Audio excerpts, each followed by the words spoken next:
Assalamualaikum warahmatullahi wabarakatuh. Perkenalkan, nama saya Putri Diana dengan NIM 2321149. Dan saya Nurjaikia dengan NIM 232140019. Dan saya Dimas Ayu Andika dengan NIM 232140056. Dan saya Lairatul Isnaini dengan NIM 232140060.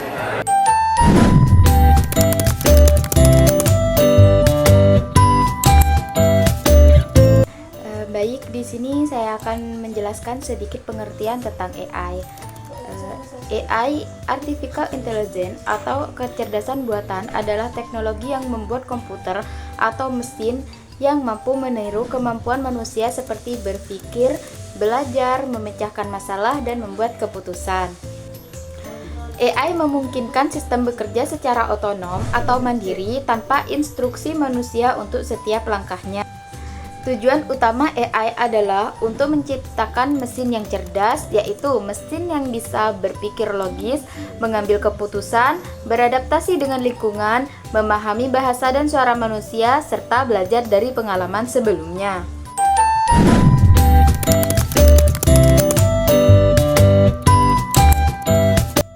Di sini saya akan menjelaskan tentang sejarah AI.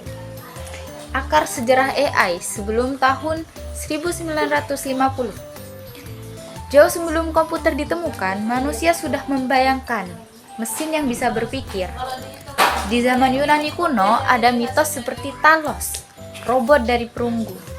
Dalam filsafat, Aristoteles bicara soal logika formal. Ini menjadi dasar berpikir sistematis. Tahun 1936, Alan Turing merancang konsep mesin Turing, yaitu mesin yang bisa meniru proses berpikir manusia secara logika. Ini adalah fondasi komputer modern. AI pada 1950-an. Pada tahun 1950, Alan Turing menerbitkan makalah berjudul Computing, Machine and Intelligence. Ia bertanya, apakah mesin bisa berpikir? Ia juga memperkenalkan tes Turing, yaitu cara menilai apakah sebuah mesin bisa menyamar sebagai manusia dalam percakapan.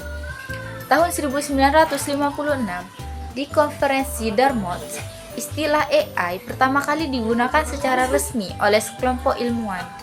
Inilah momen lahirnya AI di bidang studi. Eksperimen awal pada tahun 1960 sampai 1970-an. Pada masa ini para ilmuwan mulai membuat program AI sederhana. Yang pertama ada Eliza pada tahun 1966. Chatbot awal yang bisa meniru seorang terapis. Ia menggunakan kalimat-kalimat yang terdengar masuk akal untuk menjawab pengguna. Yang kedua ada SRHDLU, program yang bisa memahami dan menjalankan perintah di dunia virtual sederhana. Tapi kemampuan AI itu masih sangat terbatas. Mereka hanya bisa menangani situasi tertentu yang sangat sempit. Ada AI Winter, masa suram AI. Karena terlalu banyak janji yang belum bisa terpenuhi, banyak proyek AI gagal. Pemerintah dan investor mulai kehilangan kepercayaan. Akibatnya, yang pertama ada pendanaan dihentikan. Yang kedua, proyek AI ditinggalkan. Yang ketiga, banyak peneliti beralih ke bidang lain. Periode ini dikenal sebagai AI Winter, dan ini terjadi dua kali, akhir 1970-an dan awal 1990-an. Kebangkitan lewat sistem pakar, tahun 1980 sampai 1990. Kebangkitan lewat sistem pakar pada tahun 1980 sampai 1990. AI mulai bangkit kembali lewat sistem pakar, expert system. Ini adalah program yang menyimpan pengetahuan manusia dan membuat keputusan berdasarkan logika. Contohnya, MYC ini, sistem untuk mendiagnosis penyakit dan memberi rekomendasi pengobatan.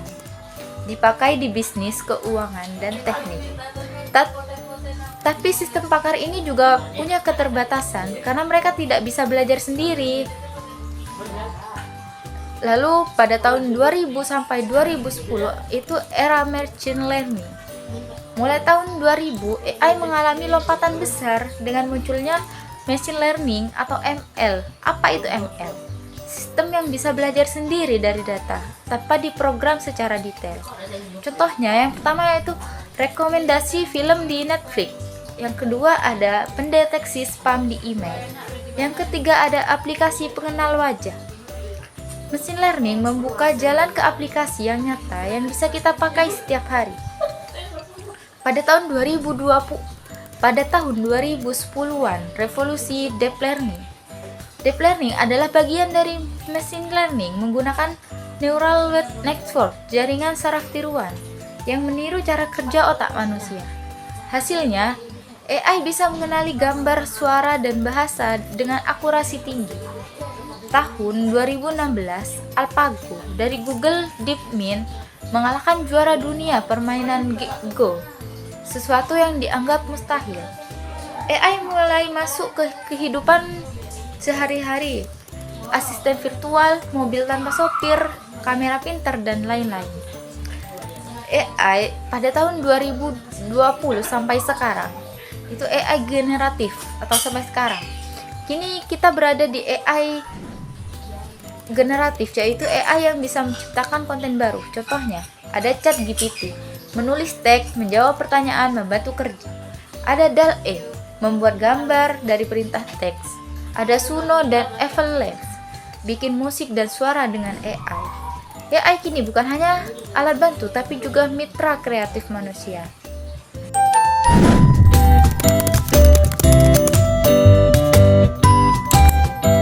Baik, selanjutnya saya akan menjelaskan beberapa macam-macam AI yang ada di sekitar kita.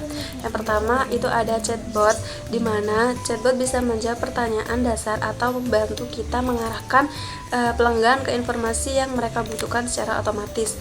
Yang kedua itu ada autocorrect, di mana fitur koreksi otomatis di smartphone adalah contoh AI yang sering kita gunakan setiap hari. AI mempelajari gaya pengetikan dan bisa memperbaiki kesalahan ketik dengan cepat. Yang ketiga ada asisten virtual, di mana asisten virtual seperti Google Assistant dan Alexa adalah contoh jelas dari AI yang canggih. Mereka juga bisa memahami perintah suara, menjawab pertanyaan, memberi rekomendasi, dan bahkan mengontrol perangkat smart home. Yang keempat, AI pada kamera ponsel, di mana AI di kamera ponsel juga membantu meningkatkan kualitas foto dengan mengenali objek, menyesuaikan pencahayaan, hingga memberikan efek secara otomatis. Dan yang kelima, ada AI pada keyboard virtual, di mana AI ini juga mempelajari cara orang lain mengetik dan memberikan saran kata berikutnya untuk mempercepat proses pengetikan. Yang keenam ada marketplace, di mana AI di platform marketplace itu juga membantu merekomendasikan produk yang mungkin kita sukai berdasarkan riwayat pencarian. Yang ketujuh ada M-Banking, di mana aplikasi mobile banking menggunakan AI untuk memberikan notifikasi transaksi, mengamankan data pengguna, dan bahkan memantau pola pengeluaran kamu untuk memberikan saran pengelolaan keuangan. Yang terakhir ada AI pada game online, di mana game online yang sering kamu mainkan juga menggunakan AI untuk menghadirkan musuh yang lebih pintar atau menyesuaikan level kesulitan sesuai dengan kemampuan.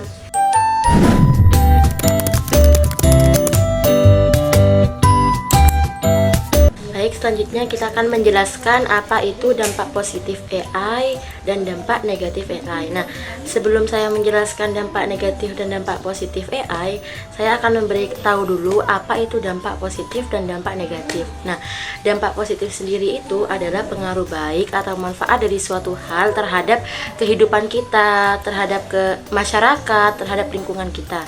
Nah, sedangkan dampak negatif itu adalah dampak yang buruk atau pengaruh buruk dan kerugian dari suatu hal.